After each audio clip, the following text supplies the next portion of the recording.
Hi everyone. सो आज का जो हमारा लेक्चर है वो है इम्पोर्टेंट लेजिस्लेशन, इम्पोर्टेंट जो बिल्स हैं वहां से शुरू हो रहा है, राइट। एंड तो इसमें हम पढ़ेंगे, जो पहला टॉपिक है हमारा सिटीजन अमेंडमेंट रूल्स 2025 का। ये एक क्या है, कुछ रूल आया था। तो जो यूनियन मिनिस्ट्री है होम अफेयर्स की, उन्होंने सिटीजनशिप रूल्स 2019 का तो था, उसको अमेंड कर दिया है एंड नोटिफाई किया है कि जो सिटीजनशिप अमेंडमेंट रूल्स है 224 का, वो क्या करेगा, एनफोर्स करेगा सिटीजनशिप अमेंडमेंट एक्ट 2019 का, जैसे CAA आया था, सिटीजनशिप अमेंडमेंट एक्ट, राइट। सो CAA आया था, तो उसी की बात होगी। बैकग्राउंड की बात करते हैं। पार्लियामेंट ने इनेक्ट किया था CAA 2019 को under article 11 of the constitution.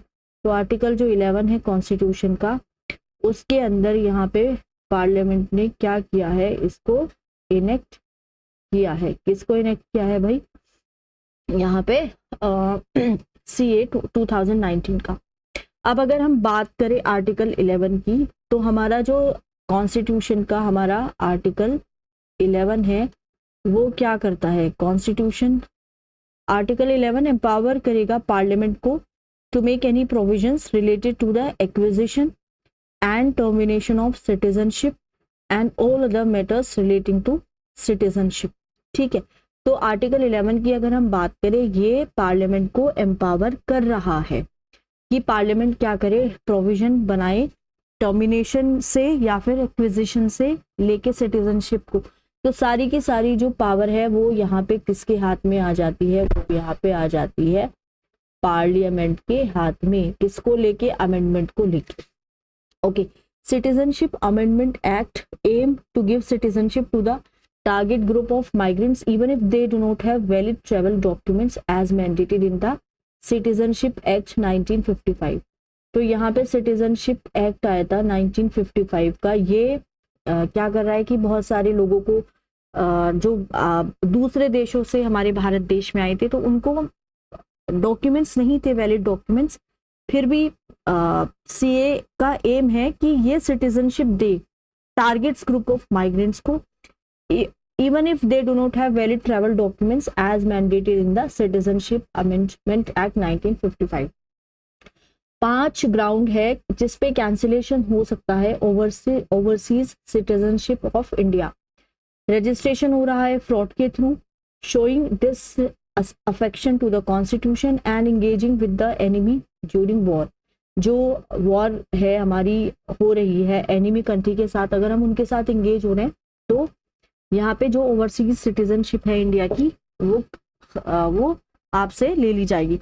Necessity in the interest of sovereignty of India, security of the state और public interest, and if within 5 years of registration overseas citizenship of India has been sentenced to imprisonment for 2 years or above। 5 साल हुआ है registration को और उसको 2 साल की jail हो गई है, तो भैया आपकी सिटीजनशिप यहाँ पे कैंसिल हो जाएगी। सिटीजनशिप अमेंडमेंट एक्ट देखते हैं 2019 का। इसमें जो इलीगल माइग्रेंट्स थे, जो 4 कंडीशन फुलफिल करेंगी, ठीक है, will not be treated as illegal migrants under the act. जैसे वो हिंदूज है, वो सिख है, वो बुद्धिस्ट है, वो जैन्स है, पारसीज है, या फिर वो क्रिश्चियंस है। They are from Afghanistan, Bangladesh और पाकिस्तान। चाहे वो अफगानिस्तान से आए हो, बांग्लादेश से आए हो, या फिर वो पाकिस्तान से आए हो, वो एंटर कर रहे हैं इंडिया में ऑन और बिफोर December 31, 2024। ये लोग क्या कर रहे हैं, इंडिया में एंटर कर रहे हैं। कब एंटर कर रही हैं इंडिया में, December 31, 2019, 14 और before. They are not in certain tribal areas of Assam, Meghalaya, Mizoram और Tripura included in the 6th schedule, ठीक है, टू द कॉन्स्टिट्यूशन और areas under the inner line permit, that is Arunachal Pradesh, Mizoram and Nagaland. Central government exempted the said migrants from the adverse penal consequences of the Passport Entry into India Act 1920 and the Foreigners Act 1946 and the rules or orders under. Okay, so the period of naturalization has been reduced from 11 years to 5 years हो चुका है, 11 साल ना होके अब ये 5 साल हो चुका है। Overseas citizenship of India act provide करता है कि जो सेंट्रल गवर्नमेंट है वो रजिस्ट्रेशन को कैंसिल कर सके 5 ग्राउंड्स पे। अब यहाँ पे की हाइलाइट्स देखते हैं सिटीजनशिप अमेंडमेंट रूल्स 2024 का। एलिजिबिलिटी क्या है? To apply for citizenship by registration naturalization one must be, person होना चाहिए इंडियन ओरिजिन का, married to an Indian citizen, minor child of an Indian citizen, person जिसके पेरेंट्स रजिस्टर्ड है as an Indian citizen, person और either of his parents was a citizen of independent India, registered as an overseas citizen of India, card holder. दूसरे qualifications देखते हैं citizenship के लिए by naturalisation. Applicants will have to present, एक affidavit उनको देना पड़ेगा जो वेरीफाई कर रहा है correctness of the statements made in the application and an affidavit by an Indian citizen to testify the characters of the applicant. Applicant के पास एडिक्वेट नॉलेज होनी चाहिए of one of the languages listed in 8th schedule of Indian constitution. Proof क्या होगा nationality का? Rules relaxed that requirements of documents to prove the country of origin. Applicants now can provide 20 different documents as proof of entry into India, जैसे visa, residential permits, census slips, driving licences, Aadhaar cards etcetera. Okay, renouncing citizenship of another country. Applicant shall have a declaration saying that citizenship of his country shall stand renounced irrevocably if the application for Indian citizenship is approved. उसके पास अगर approve हो जाती है तो अगर उसके पास किसी और देश की सिटीजनशिप है तो वो क्या करेगा? उसको भाई वहां पे खारिज कर देगा। Authority to which application may be made. Under Section 6B of the Citizenship Act 1955, an application shall be submitted in electronic form to the empowered committee through the district level committee as may be notified by the central government. Benefits क्या है? OCC card holders के लिए बहुत सारे benefits हैं, जैसे क्या क्या है बेनिफिट्स?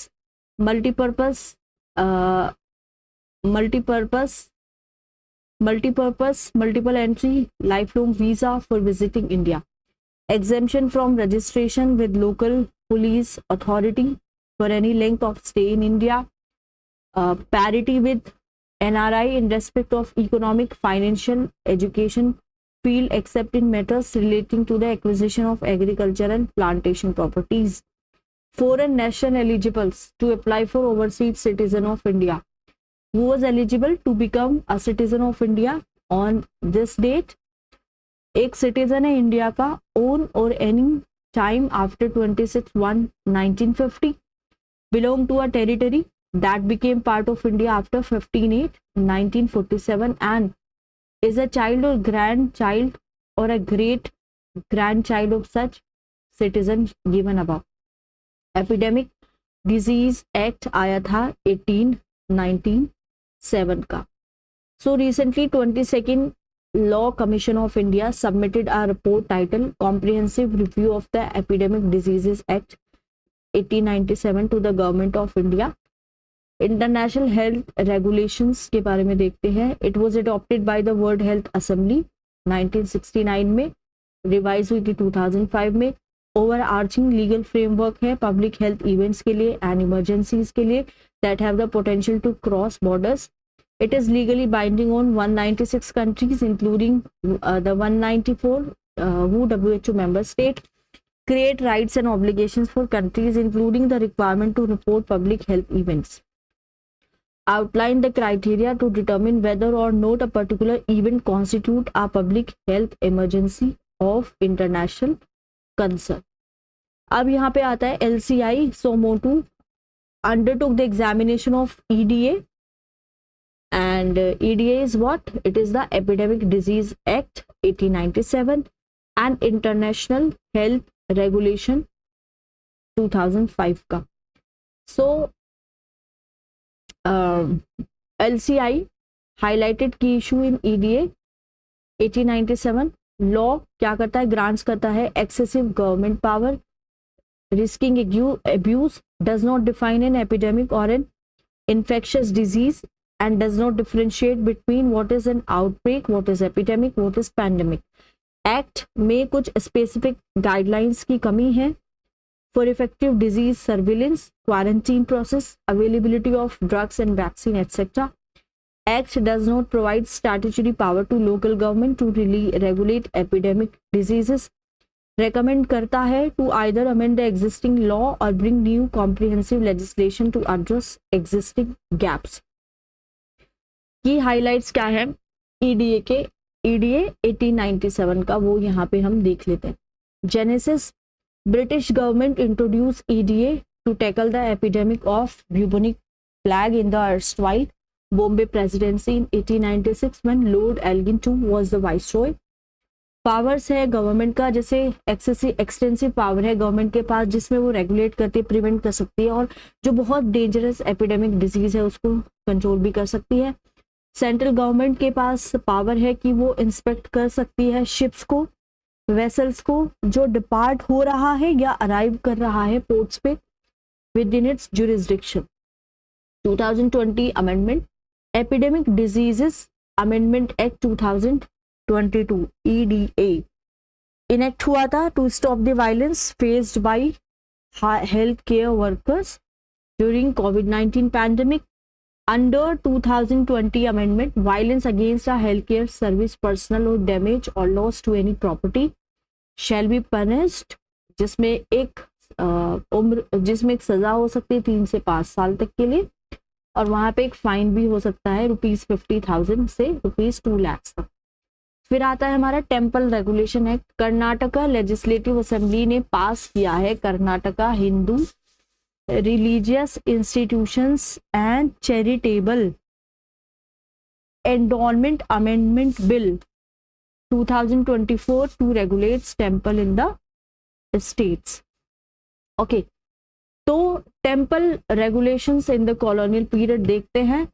रिलीजियस एंडोनमेंट्स एक्ट 1863 का, it was enacted to establish local committees to oversee the temple. Madras Hindu religious endowments act 1925 का था.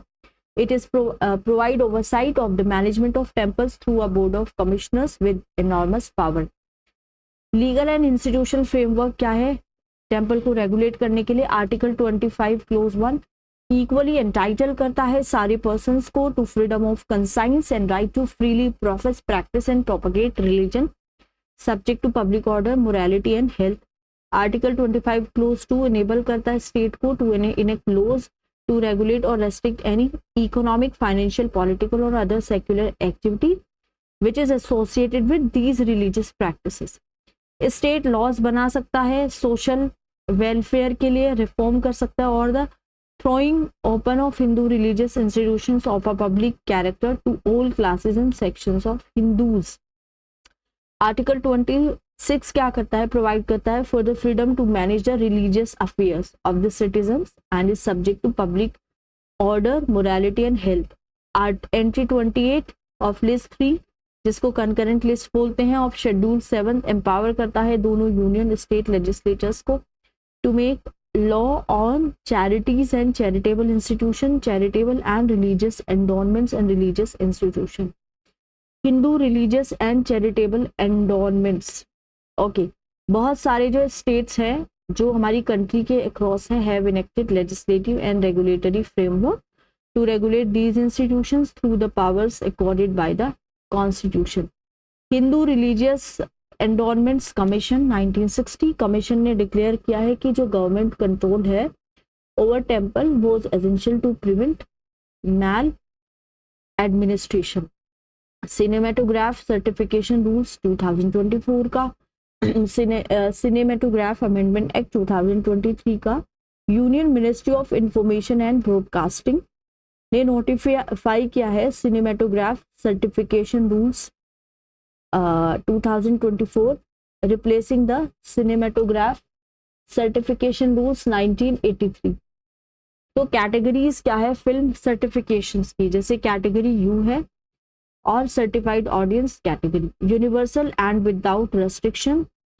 UA category into three age-based categories: 7 years, UA 7 plus, 13 years, UA 13 plus, and 16 years, 16 plus instead of 12 years. A is only for adults and S is only to members of any profession or class of person, without restriction but subject to guidance of parents or guardians. So key aspects क्या है? Cinematograph certification rules 2024 1983 का replace हो चुका है. Terms of office: a member of the board shall hold office during the pleasure of the central government.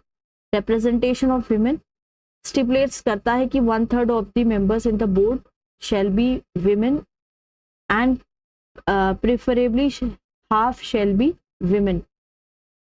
Constitution of advisory panel: central government shall constitute an advisory panel each of the religious offices of the board. Improved efficiency by reducing timeline for the processing of film certification and adopting complete digital processes, जिससे transaction का time eliminate हो जाएगा. Further classification of universal access, subdivision of the existing universal access unrestricted with caution category, मतलब unrestricted है but with caution category into 3 more age based categories. It will ensure young viewers that are exposed to age appropriate content. It would be voluntary. Provision for priority screening for expediting the screening of film for certification in case of any urgency felt by filmmaker due to their prior commitments to release the film. Change of category of film for television. Recertification of the edited film for television broadcast as only unrestricted public exhibition category. Films can be shown on television. Perpetual validity of certificates. Restriction of 10 years on the validity of the certificate has been removed and it will be given perpetual validity. Ministry of Information and Broadcasting recently इन्होंने introduce किया है guidelines aimed at enhancing accessibility standards for person with hearing and visual impairments in the public exhibition of features film in cinema theaters.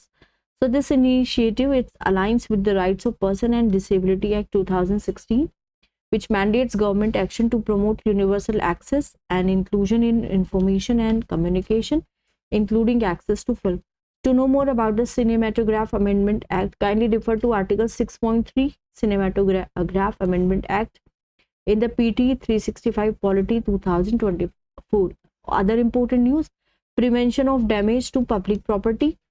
22nd law commission submit किया है 284th report, जिसका title था prevention of damage to public property. Constitution and legal provision है जिससे prevent किया जाएगा damage to public property. Fundamental rights होती है under article 19, right to freedom of speech and expression, and 19(1)(b) to assemble peacefully and without arms. Implicity contains the right to protest. However, demonstration which creates nuisance and disturbance are not covered under it. Fundamental duties, Article 51E, duty of every citizen to safeguard public property and to abjure violence. Prevention of Damage to Public Property Act 1984 contain provisions dealing with mischiefs resulting in damage of public property. Section 425 to 440 of the Indian Penal Code deal with it. Public Examination Prevention of Unfair Act 2024. Recently, Parliament enacted the Public Examination Prevention of Unfair Means Act 2024, and there are some key features of this act. Coverage: examinations held by the UPSC, Staff Selection Commission, Railways, National Testing Agency, etc. Offences will be cognizable, non-bailable, and non-compoundable. Involved parties cannot compromise. Provisions क्या है punishment का? 3 से 5 साल की जेल and 10 lakh तक का rupees तक का फाइन. ऑर्गेनाइज क्राइम्स ग्रुप, उनको 5 से 10 साल की जेल and imprisonment and a minimum fine of rupees 1 crore. Okay, so Union Ministry of Personnel, Public Grievances and Pension has also decided to set up high level national technical committee on public examination. Important aspects of governance, revamped scheme for administrative reforms. Government has approved funds for the revamped scheme for administrative reforms of the Department of Administrative Reforms and Public Grievances. A revamped scheme for administrative reform, Ministry of Personal, Public Grievance and Pension के अंदर आता है. Period scheme is to be implemented in next 2 years, that is from 2024 to 26 of the 15th Finance Commission cycle. It has 2 verticals: comprehensive system for redressal of public grievances and administrative reform, a scheme for comprehensive system for redressal of public grievances, quality redressal, taking forward the 10-step CPGRAMS reform, refer to infographics aimed at improving the quality of grievance redressal. Then AI assisted redressal, that will reduce timeline by developing AI assisted public grievance redressal system. Unified grievance redressal project will integrate all other grievance portals, thus making CPGRAMS the simple largest interface for public grievances. And capacity building, deeper technology adoption, capacity building of grievance redressal officer, etc. Scheme for administration reform, strategic allocation. Scheme seeks to utilize resources for international exchange and cooperation activities, the national e-governance awards scheme, etc. About centralized public grievance redress and monitoring system, DARPG has put in place CPGRAMS since 2007. It is an online platform available to the citizens 24/7 to lodge their grievance to the public authorities on any subject that is related to service delivery.